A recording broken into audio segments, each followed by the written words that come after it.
I can't. Guys, welcome to the Slasher Club. Tonight, if you haven't guessed, especially from that huge poll we did this morning on which Halloween costume I should wear for Halloween this year, we will be doing the Halloween franchise for up until the 2018 comes out, which we will also do a review on that. And then after, we'll be doing Texas Chainsaw Massacre, but for now, we will be doing the 1978 review of Halloween. Yes.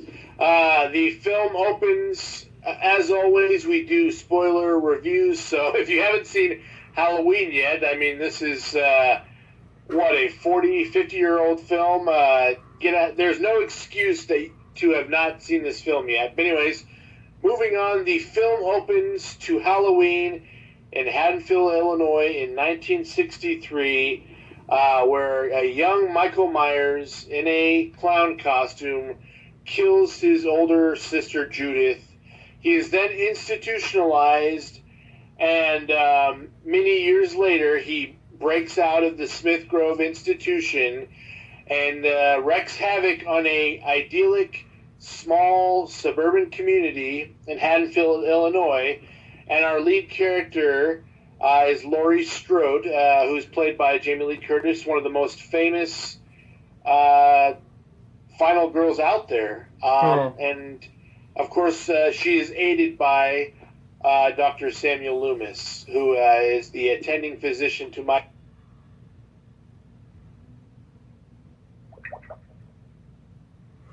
Well, we just lost connection with Cameron, so I'll just get down to the... Oh, he's back. That was just... yeah, that was weird. Okay, as he said... You know what, I'll just get to the cast. Sorry guys, but this is how we do it. First we have director John Carpenter, straight out of Assault on Precinct 13. We have Deborah Hill, his girlfriend during the time.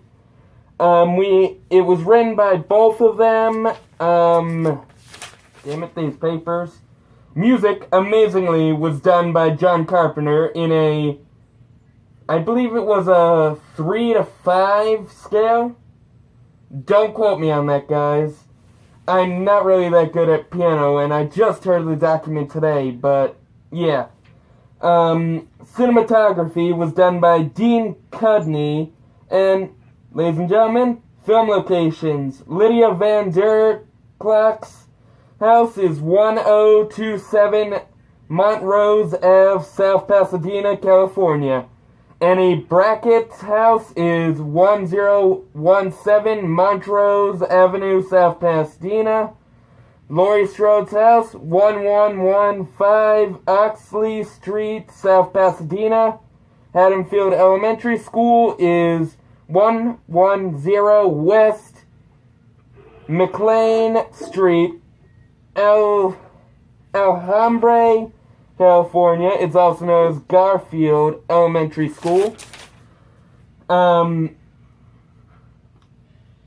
Abandoned Phelps garage truck is found in Valley Boulevard and Bree Canyon Road, Walnut, California.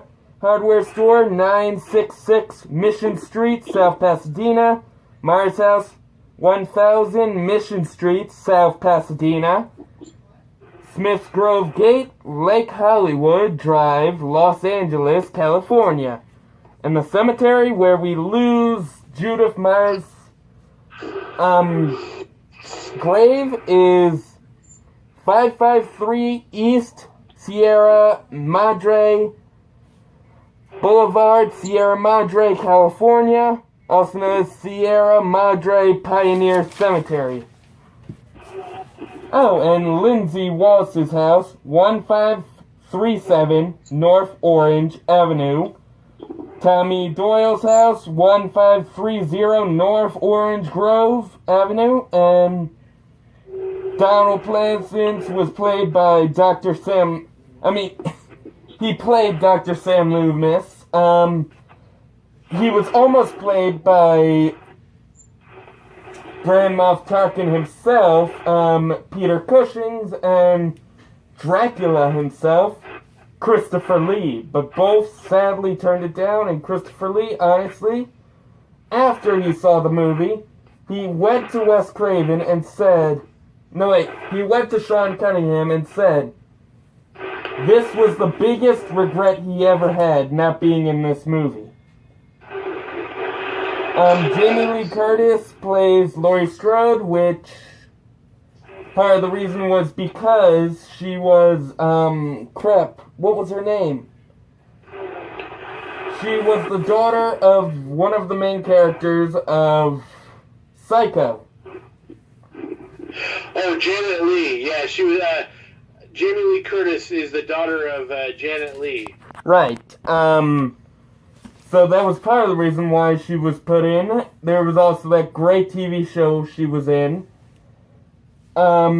Nick Castle played Michael Myers, which I've seen what he looks like.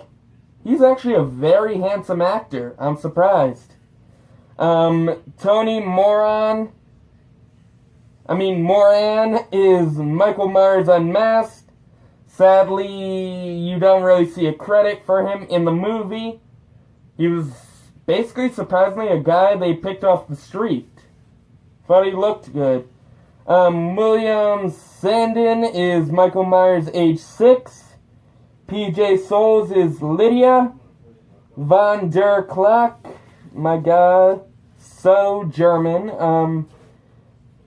Nancy Kyes is Annie Barkley. Charles Cypher is Sheriff Lee Brackett. Not Barkley, Brackett. Her name was Brackett. Kyle Richards is Lydia Wallace. Brian Andrews is Tommy Doyle. John Michael Graham is Bob Simmons. Nancy Steffens is Marion Chambers. I believe that is the nurse. Gravekeeper is Arthur Millette. Mickey Yablance is Richie, who I do not remember. Oh, wasn't that little kid in the movie that kept on torturing Tommy? Well, there were 3 kids that were that bullied Tommy in the grade school. One of them is Brentley Page, known as Lonnie, and Keith, who's played by Adam Hollander. Yeah, I was playing off you for that whole... Sandy Johnson plays Judith Margaret Myers, which surprisingly I didn't even know her middle name until I did all this research. David Kyle plays the boyfriend, Peter Griff plays Laurie's father, and Rob Fallon is Dr. Terrence Wynn, which sadly we only see him for part of the movie. Don't they mention Michael Myers' middle name as well? I think that's in the 2009 remake.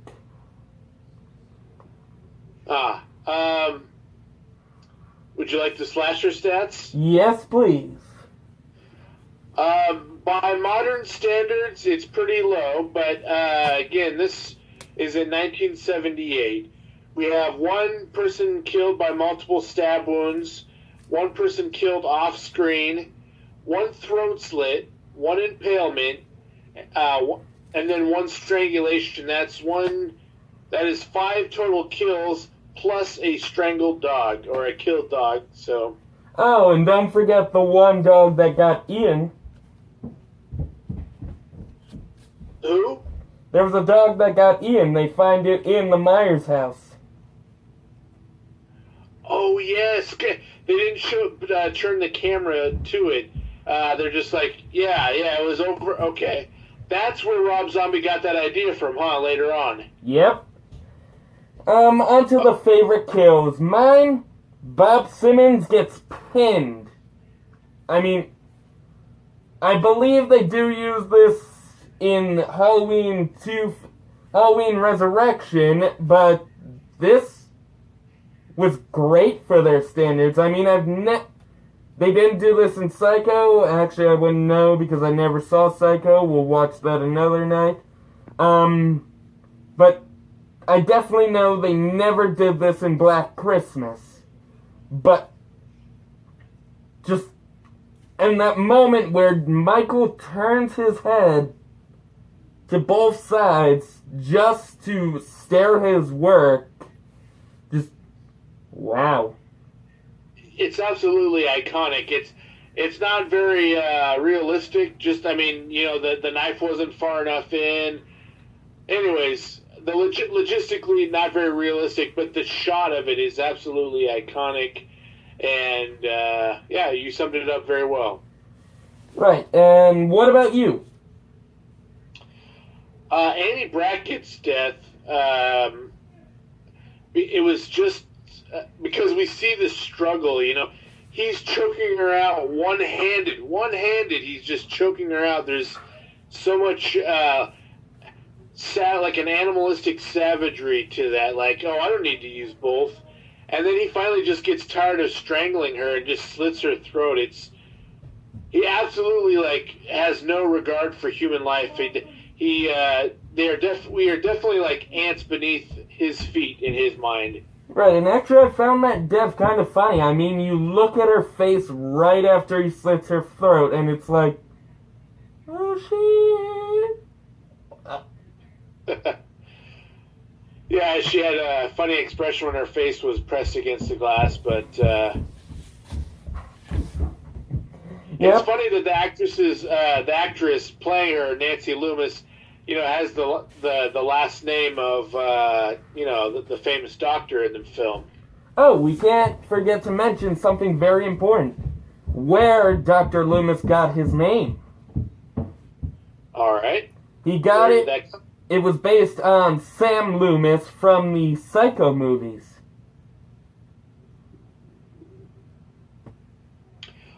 Okay, that is bringing a bell, I believe. That's no, I know that was Janet Leigh's boyfriend, right? Yep, and actually, there's supposedly a theory that Sam Loomis is just a younger version of Dr. Loomis. Oh, that would be that'd be really cool if they connected it like that. Really quickly, I know you have some facts to get to, but I mentioned to you prior to us doing the video, there was a TV version of both Halloween 1 and 2, and I haven't watched we haven't gotten to Halloween 2 yet. That'll be next week. But I watched the footage for, I don't know why they had additional footage for the TV. I guess it's because they had so much stuff that they cut out for television that they added stuff. But there's one scene in particular actually two scenes that feature Dr. Loomis that add a lot of story. So I'll go over them really quickly. The first one is shortly after Michael Myers has been institutionalized. So he has been under the care of the state, if you will, for like 6 months to a year. Dr. Loomis has been doing observations. He is now before the board of Smithgrove, and he's telling them, this kid is dangerous. This kid needs to be locked up. So he knew the 15 or so, 13 years. It establishes Dr. Loomis's distrust of Michael Myers. He said there's a scene where he goes into Michael Myers' room and says, you know, I know that this is all a ruse. You're playing us all. I don't know what you're waiting for, but you're waiting for something. And then the other scene that is important is Dr. Loomis goes to Michael Myers' room after he has escaped the institution, and carved on the inside of his door is sister, and that is what makes Dr. Loomis go to the cemetery, because in the regular film, he just goes to the cemetery and we're just supposed to assume that this is somehow family related, but that's the reason why he goes to the cemetery is because Michael Myers wrote "sister" on the inside of his door. Oh, I didn't know that, actually. I think I've heard of the scene you were talking about where he goes to the board. Yes. But I think we should get back to our least favorite kill, which I don't think we've mentioned. This was pretty bad. Christopher Hastings is found. That's actually the mechanic that is found naked in the bushes. And his truck... Actually, he's not found. The truck is found. Yeah, I noticed that this time watching it. I've seen this film probably 5 or 6 times that I can recall. And I just now realized, they never found the body, or at least not within the initial film. Right, and actually I've noticed there's a lot of nudity in this. I mean, there's Judith Myers naked in the first scene. We see, what's her name? Annie. Lydia. Annie, we see her underwear showing as she's stuck in the window. Very funny scene. Yeah, when she spills the butter, we actually also see her back and like side boob, if you will, but we don't see her boobs, but we see like her back. Right, and we, like you were saying, we see Lydia as she's being choked to death, and we do get some boobs. We're doing this because that one guy during one of our videos, I'm sorry, sir, I cannot remember your name, but he did get mad at us because we ranked the Friday the 13th films by how great they were, but not by how the nudity was. If we did that, obviously, Part 5 would be at number 1 because that had the most nudity in Friday the 13th. Obviously. But yeah, no, you're right. I didn't realize this. I always thought of the Halloween films as a lot tamer than the other big slasher films, but for 1978, yeah, there's quite a bit of nudity in this. Well, you gotta remember, it was the start of the slasher craze and all those cliches. Yeah. But, again, Deborah and John Carpenter were together. They were at... What the heck? Oh, I just realized I skipped a page. Huge surprise. This movie was done on a very low budget for the time. $300,000. Not counting how much the $20,000 they paid Donald Pleasance.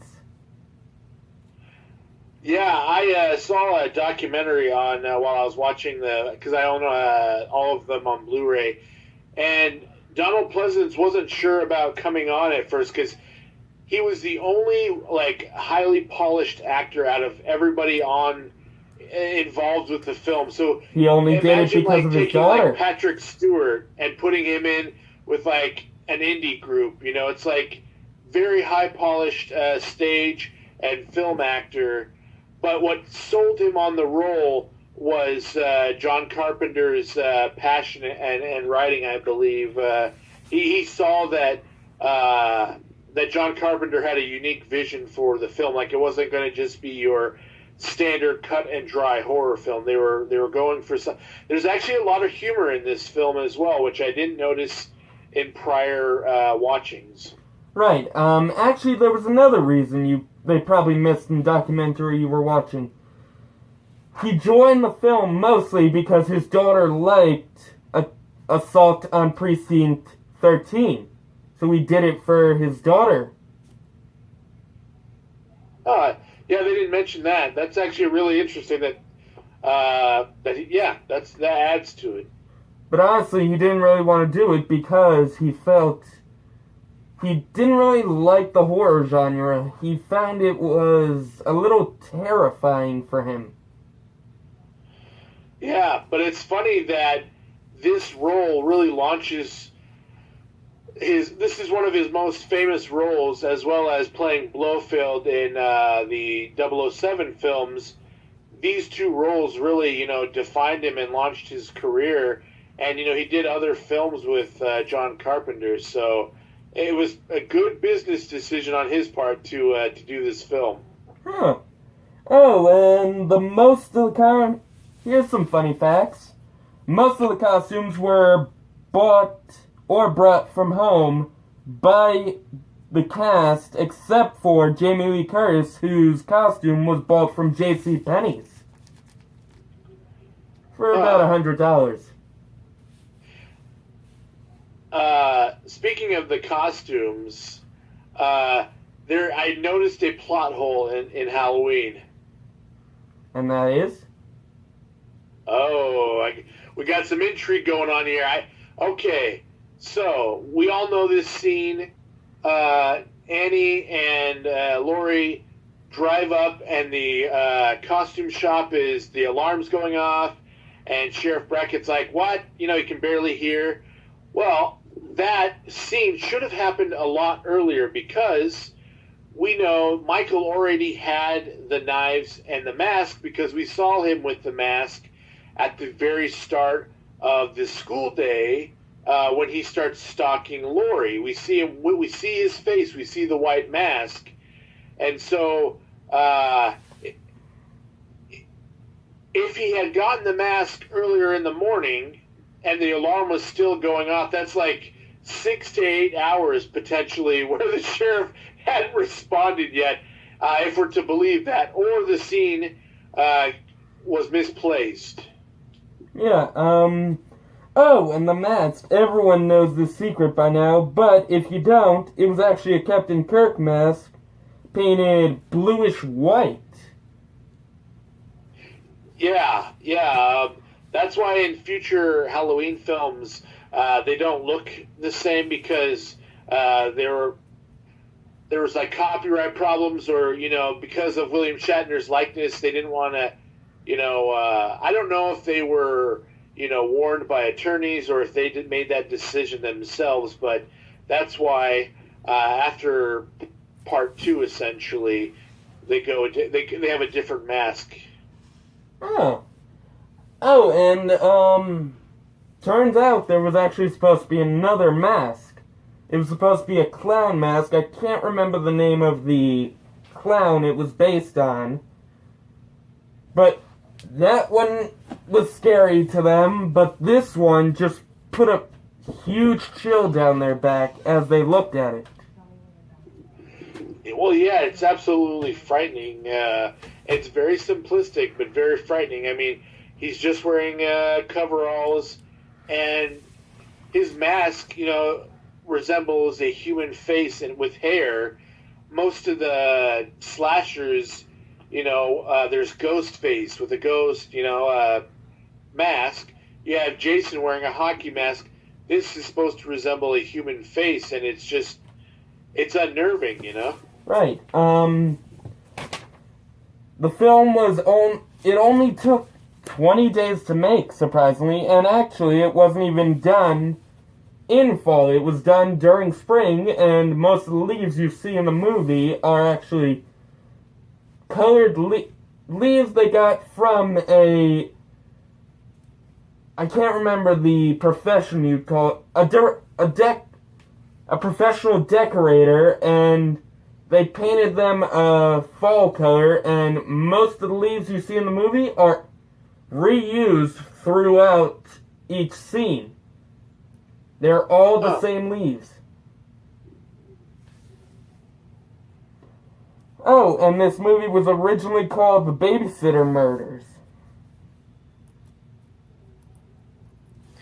Yeah, I believe that was John Carpenter's concept, right? Was The Babysitter Murders? Yep, and here's a little fact on Deborah Hill. Haddonfield is actually named or based after Haddonfield, New Jersey, where Hill grew up. Which is very close to home to me. I don't know where it is, but I know it's close. Yeah, going back to the title, I believe, because I read a book written by Irwin Yablans. He's one of the producers. Yep. and he and Mustafa Akkad, I believe, were influenced by Black Christmas. They wanted to target a holiday. If it's not Black Christmas, it was another holiday themed horror film where they wanted to capitalize on, because they thought it would, bring in more money to make a horror film. So that, of course, they automatically like, well, what's the most terrifying holiday or scary holiday we can think of? Halloween. So supposedly from his autobiography, Irwin Yablans, he was the one that came up with the idea. His idea. What? It was his idea to come up with the idea. I remember that. And actually, here's a fun fact. You guys know how the movie is, it says during the credits that the song was done by the Haddonfield Orchestra? Oh, I don't remember that. Or the Philharmonic? Well, actually, it was actually done by a band made by John Carpenter, Yablans, and one of the costume directors. Huh. Yep. And this is Jamie Lee Curtis's very first film, which cemented her as a scream queen, and which is funny because I think it was 2016, 2014, she was a part of a TV series called Scream Queens. Yes. Favorite songs from the movie? Don't Fear the Reaper by Blue Oyster Cult, and the main theme. Actually, if you listen to the radio as they're going towards the Halloween store, you can actually hear Don't Fear the Reaper. Yes, okay. What about you? A favorite song or? Favorite song? Oh, I think that, I just think John Carpenter's score throughout the film works perfectly with the tone of the film, the direction it went. Yeah, I really can't say enough good things about the score. I mean, the fact that so many of us horror fans are excited that John Carpenter is returning to provide the score once more is just it's excellent news. He's the perfect person to do that. Right, and I've got one more fact. My favorite scene of this movie, which I've actually been wanting to put into my own horror movie because it's so iconic. Michael appears from the shadows behind Laurie in the house. Oh, towards the end where she's leaning against the wall? Yeah. Yeah, that's an excellent scene. I mean, God, then you watch them you watch him grab her by the throat and cut her on... No, wait. He cuts her on the arm. He doesn't grab her on the throat. I think what you're thinking of is there's a picture from the recent Halloween movie where his arm's coming through a window and it's like he's trying to choke her. Oh, yeah, I think so, but... Any other facts you've got?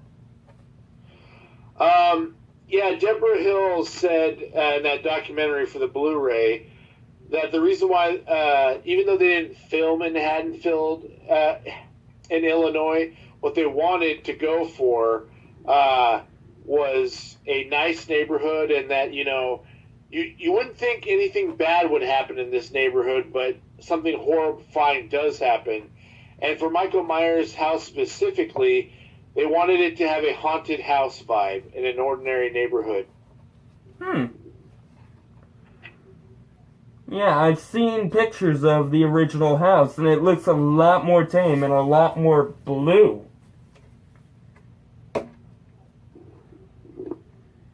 Yeah. But no, throughout there are several moments in the film where it lends to the idea of just being a creepy house. I mean, the opening scene, The house is darkly lit. You have a killer stalking up. I mean, the back door is just open. Tells you of the time that this was filmed in, where you could just leave your back door open, and he just wanders right. This film, if anything, should have been like a wake-up call to folks about, like, home security. Like, don't leave your doors unlocked. Don't leave your windows open. But anyways, going back to the haunted house theme, when Dr. Loomis and Sheriff Brackett are in there, and part of the shingle smacks against the window, and Dr. Loomis freaks out. That's actually one of my favorite lighthearted scenes, among several others.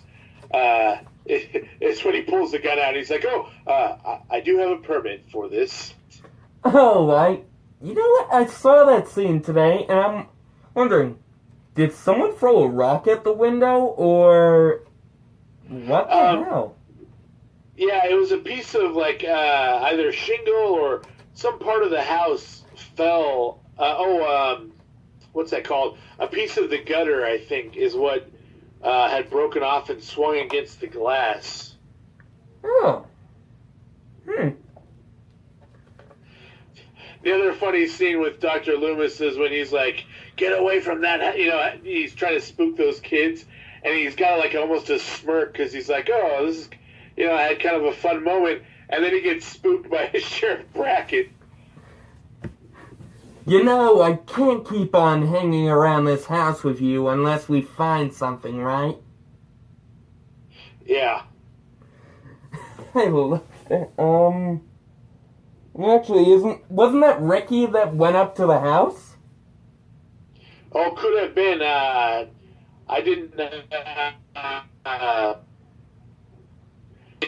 wasn't paying that close of attention. It could have been the same kids. Yeah. Yeah, I think it was. And actually, here's another fact. Since it was spring, they asked all the kids in town and all the parents to use the costumes that they used for the previous year. Oh, for the trick-or-treaters? Yeah. Huh. Actually, I find it funny, that whole scene with Michael and Ricky is just like, and then runs away. Yeah. No, I definitely noticed a lot more humor this time around. It's very subtle, but there are several scenes that are definitely have a drier humor to it. Yep. So yeah, this was actually There's a reason it's considered a classic. Yep. What would you rate this? I mean, it's the first movie of the series, and I kind of say it's the best out of them all so far.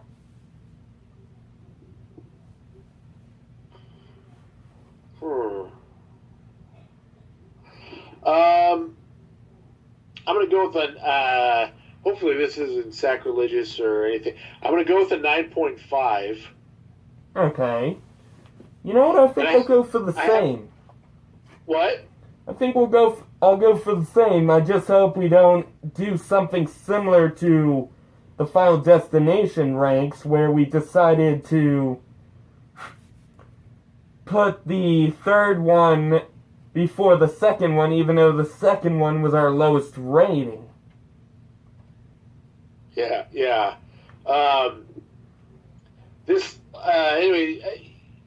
This film definitely is worth a high ranking, but I'm not 100% sure yet if this is the best Halloween film. I know might be controversial amongst Carpenter fans, Halloween fans, horror fans, but it's an excellent film. It's worthy of being it's just like the Scream franchise, Scream 1 is a classic, and it redefined the horror and slasher genres. But I believe we said Scream 2 was the superior film. And actually, I'm going to take a little thing out of the book of Bill and Ted. Not Bill and Ted, Bill and Stu? no, Wayne's World. We're not worthy! We're not worthy!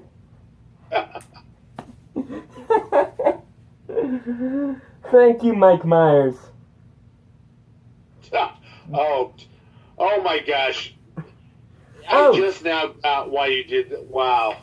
Wow, Yep. oh wow. Oh, and there's another story about there's actually a story about why the character is named Michael Myers. It's because of Mike Myers, the director that put Assault on Precinct 13 into theaters, into a film festival actually. And it was he actually asked John Carpenter why he did it, and John Carpenter said, "Oh no, it's not to slant you or anything. It's just because it was just a dedication, because you got my career started." Oh. Yeah. Yeah, baby, yeah. Oh. Oh God. Hey, if you can do Wayne's World, I can do Austin Powers. Thank God I Or, haven't seen Austin Powers yet. Oh. Well, they're not horror films, but I know. definitely worth checking out. But again, you guys heard our rank, 9.5, and we will see you next week for Halloween 2, and we will see you on Wednesday for Final Destination 4, or, as they call it, The Final Destination. Just like What about Shrek? Have you seen Shrek? Come over here, donkey.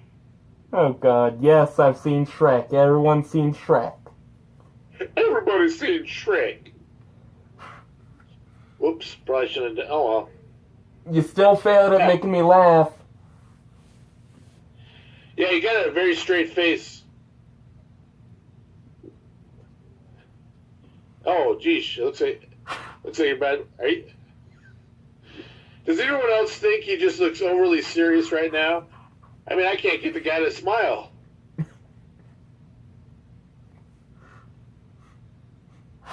All right, well, you've been watching the Slasher Club. Tune in, tomorrow, Wednesday, when we review the Final Destination 4. And we will have... Oh, actually I noticed we're almost done with the Final Destination series. And you guys can help us decide what our next series is going to be after You know what? I'll put up a post and see which one you guys want us to do next. Comment down in the bottom of our video if you have any new ideas for Halloween 2 or The Final Destination. And don't forget to subscribe, comment, like, and tune in for the rest of our videos. And we will catch you next week. And remember, there's always evil in a lot of kids' eyes.